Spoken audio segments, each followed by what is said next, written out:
All right. So first off, thank you for taking your time out of your day to do this with me. And just to kick things off here, can you give us your name, your age, and where you're from? Yep, Doug Sluser, 55. Grew up in Morton, graduated from Morton. Played baseball at Morton. We won a state title in 1984, Class 2A titles. Um, and then after high school, I went to ICC also. Played there 2 years, and from there uh, was offered the opportunity to play at Bradley University. Okay. And when did you start participating in baseball when you were a kid? Oh gosh, very early. Yeah. Yeah, it was.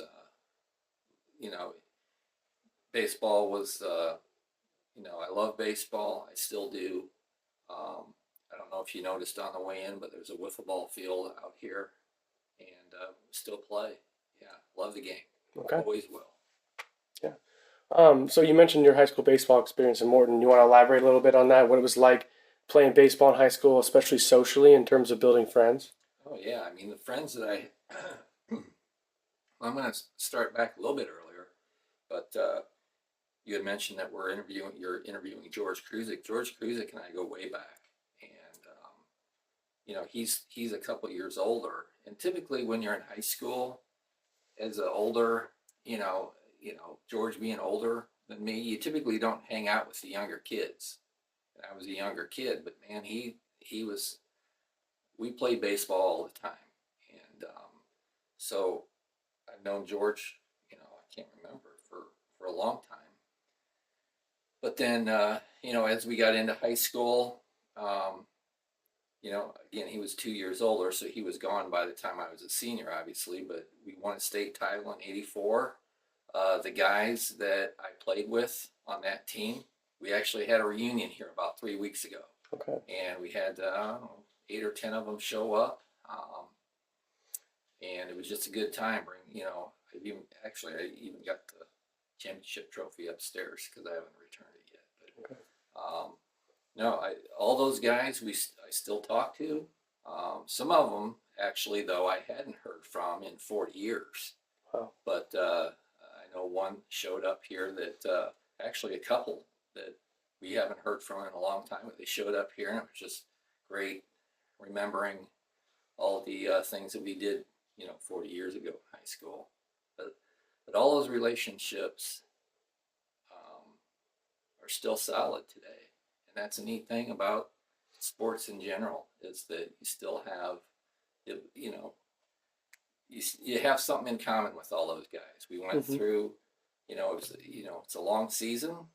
Actually, in '84, we didn't even win our conference, and we got our act together, I guess you can say, at the right time, and we swept through the state tournament, breaking or tying over 100 records Wow. at the time. Yeah. So Yeah. And then, so how was it like moving from high school and then through college? Because you mentioned you ended up playing Division I baseball. yeah, so after high school, I just wanted to play. I didn't know what I wanted to do for you know being 18 years old. I didn't know, so I went to ICC, wanted to play baseball. Played for a guy by the name of Harry Anderson, who was a um, legend at Pekin. In fact, I think they named the field after Harry Anderson there in Pekin. But played there 2 years, and I I had first year I didn't play as a freshman. Second year, I was probably getting run out there more often than I needed to be, but had a very good year. And I would say I've always told people that at ICC, when I need to strike somebody out, I just reach back and throw a fastball and throw it by them, and that's all fine and dandy until I got to Bradley.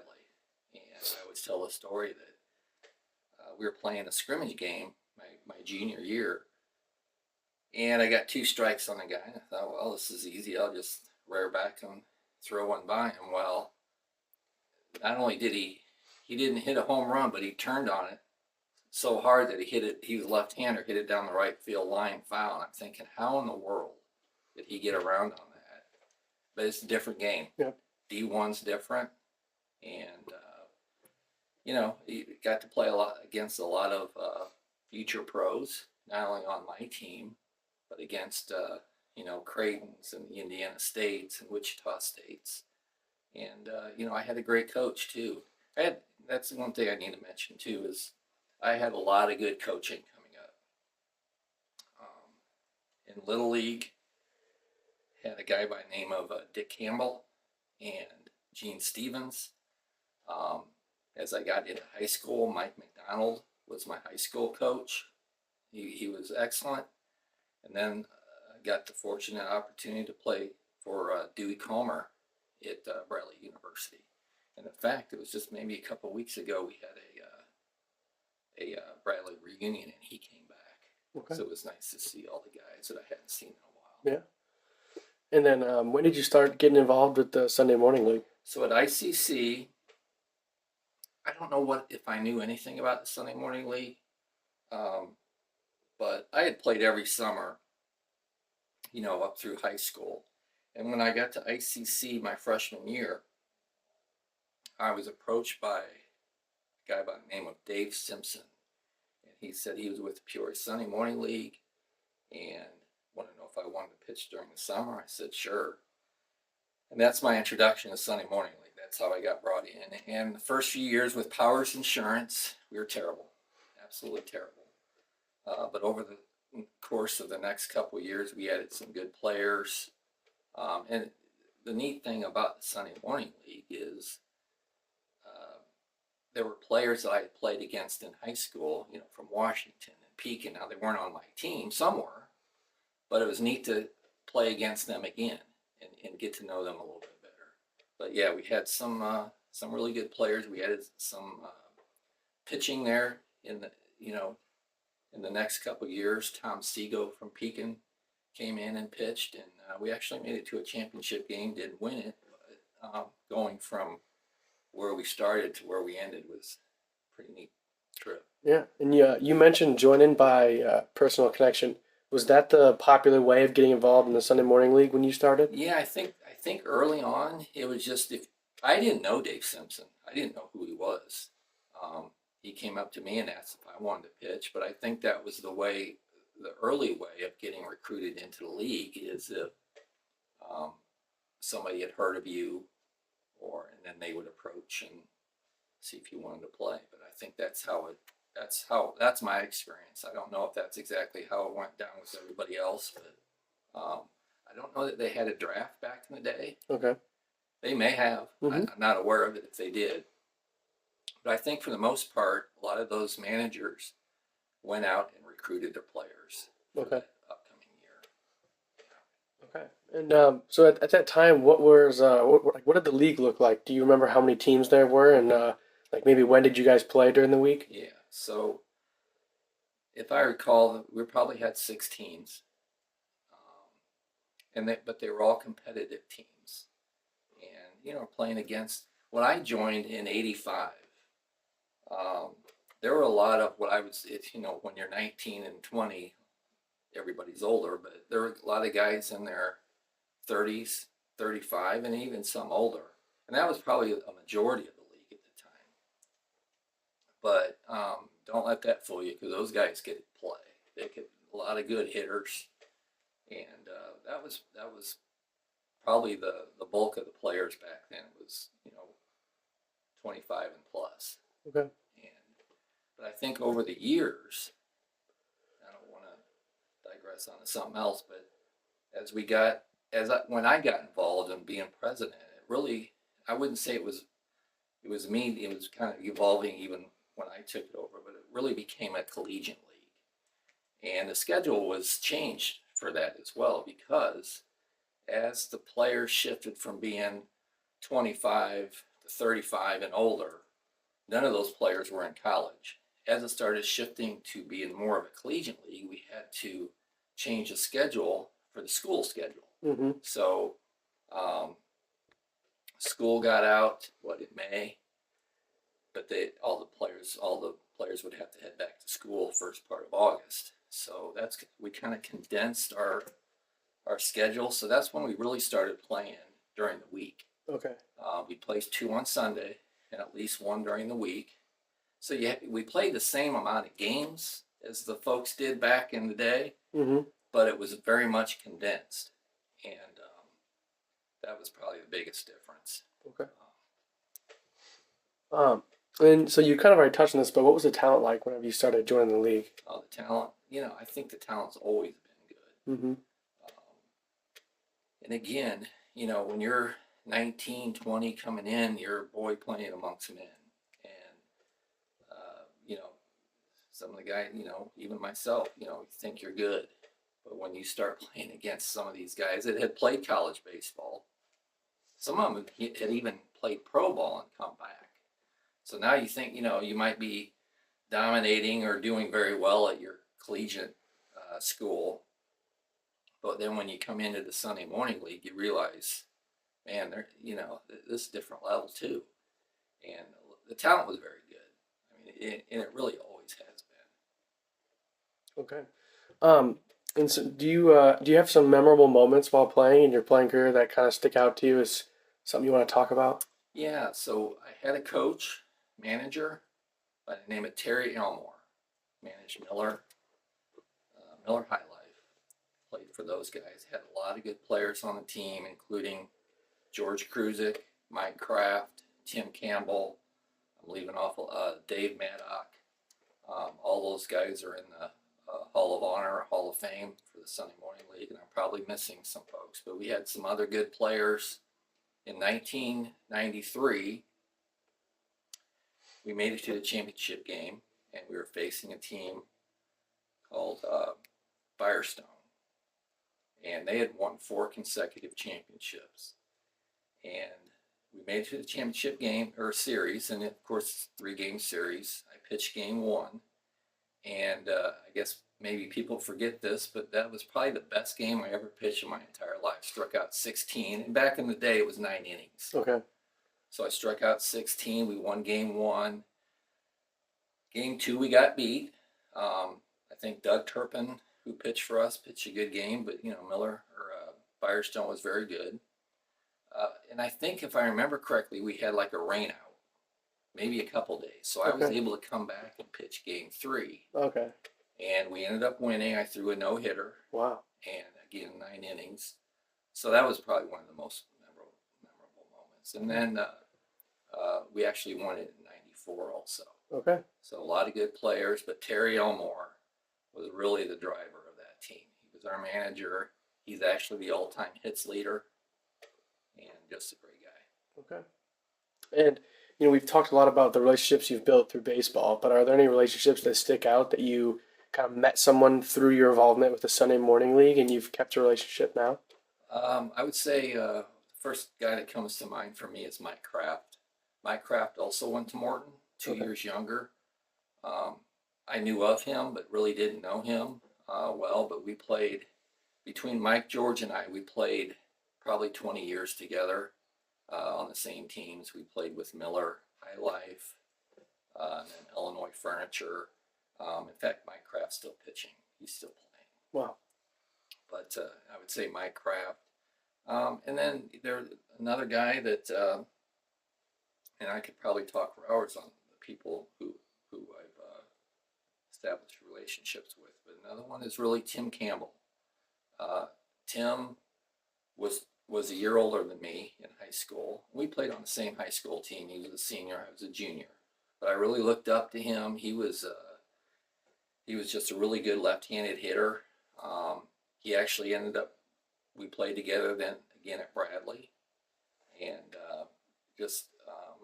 and then we kind of fell out of touch with each other after school. But here within the last year, we've kind of reconnected. He's been over here a couple of times, and it's just a relationship that I want to continue, and that is important to me. Okay. Yeah, so we've talked a lot about your personal experience and your playing experience. You mentioned that you have done other roles besides just playing the league. What other roles have you filled, and you want to kind of elaborate on those? Yeah. So when I first started in the league, I didn't know anything about. I just thought, this just runs itself, and had no idea of what goes into it. At the time, Don Weiss was running the league, and he's a legend. He's Mr. Sunday Morning League, and really didn't understand. And, the young kid didn't really understand all what was involved. So when they had the raffles and the kind of things to raise money, I did my part, but just really didn't put much effort into it. But as I started to play in the league, and I don't know how long I was in it before I became president, but it turns out, people think, well, you're just playing for 8 weeks during the summer. Well, I'm telling you right now that it's all year round investment. Mm-hmm. You're looking for, sometimes you got to get new sponsors. You're looking for insurance. You're making sure the baseballs are on order. You're making sure you got your umpires lined up. And so there's a lot of commitment. It was a lot of effort. And I enjoyed it. I really did. I did it for 10 years. And was probably ready to get out of it about after year 7. And I don't want to say I did this all by myself, because I did have help. Guys like Mike Kraft, George Kruzik, Mike Dunn helped, and others. So, but what I did when I was president is I felt like I needed to get more of the community involved in terms of some of the, I'll call them old timers. Mm-hmm. So what I did is I gave a presentation in front of the Old Timers Association, and that group had a lot of former Sunday Morning League players, and I gave a presentation, and after the meeting I had 6-8 guys coming up, and what I was trying to do is put together a board, a committee that could help direct the league and make sure that we were going on the right track, doing the right things. And I had some really good people step up, and I won't name them all because I won't remember them all. But Dick Van Norman, Terry Knapp, Terry Elmore, Gary Sullivan, Mike Olson. And I'm missing some obvious people, but just some really good folks that came on and helped. Daryl Klusendorf, and that was really for me the turning point in getting the league on the right track. Because when I took it over, we were in dire straits. We had no money. We were having a hard time getting umpires, and at one point during the league, before I become president, it was really, it was kind of becoming. We were having a tough time getting umpires because there's a lot of arguments, some fights, and umpires just didn't want to deal with it, and they shouldn't have had to. So I cleaned that up. The other thing I did too was make everybody pay their players' fees, and that to me is simple math. But there were some folks that just wouldn't pay, and I got to the point where, if you don't pay, you're not going to play. We got expenses, and Mm-hmm. nobody's making money off of this thing. We got umpires to pay, we got equipment, balls, insurance. So we got it back on track, and everybody was saying, well, you got 6 teams. Back in the day we had 8. Well, every year I had somebody come up and say, hey, I got a bunch of friends, we played softball together, we want to see if we can get in your league. Well, I didn't want another team that would go 0-24. So I wanted to keep it competitive, and I told those guys, I say, hey, if you guys want to play, there's 6 teams that are looking for players. So if they wanted to play, they could get in through that way, and then if that was something that was going to work out for them, then we could talk about putting a team together later on. But I think over the years I was involved, I think we made it very competitive. I'd say we cleaned it up a bit, and we got it to a point financially that we were financially stable. Okay. And you kind of already touched on this a little bit, but how have you seen the league also interact with the community? Because that's another big thing about these industrial leagues turned recreation leagues, is they usually have some sort of community outreach. So does anything ring a bell to you with how? Yeah, I mean, I know that Tim Cundiff and Zach have done just an absolutely outstanding job with the way they're using social media. Of course, back when I was doing it, I did put together a website. At the time, that was, next best thing since sliced bread. But and it was useful because we put, stats and we put standings and that kind of thing. But the level Tim and Zach have taken it today is unbelievable. So I think they're the ones that are taking it to the community. I think the community involvement during my period was really just preserving history, and and to me that's what the Sunday Morning League's about. We have stats back from 1916. We can credit Donnie Severe for doing that. He went back through all the records, put it on. I believe he put it on Lotus 1, 2, 3 or Quattro or whatever. And then he gave it to me and I put it into a database to where you could query and that kind of thing. And I think they're still using that today. I think they need to get that upgraded. But that's the neat thing about Sunday Morning League. There's over 100 years of history that you can go back. And I've had people come to me and say, hey, my grandfather played back in 1952. I said, well, how many years did he play? Well, he just played a few games, he filled in. Well, I go back and look at the records, and sure enough, the 2 games he played, we have those stats. And I would give it to that person. They were just amazed that awesome. we would keep that stuff. But that's the neat thing about Sunday Morning League. Okay. So we've kind of talked a lot about, your experience and whatnot. Now I kind of want to get into some more, not just like the future, but more what could be. So do you ever see this league maybe growing, not only adding teams, but maybe also spreading into different areas where, because that's something we saw a lot with industrial leagues was, Peoria, teams from Peoria would maybe go play teams from Bloomington or other teams. So do you think you ever see that happening? Well, I would say to some small extent it has happened. From the Sunday Morning League, there's a group of us, Mike Kraft, George Kruzik, Tom Beckman, Mike Dunn, Tom Dunn, I'm sure I'm missing a few, that we, every year for about 20 years, we went out to Arizona and played in what they call the Men's Senior Baseball League World Series. And when we first started, we started in a 30 and over. And then as we got older, I know Mike and George even went this year.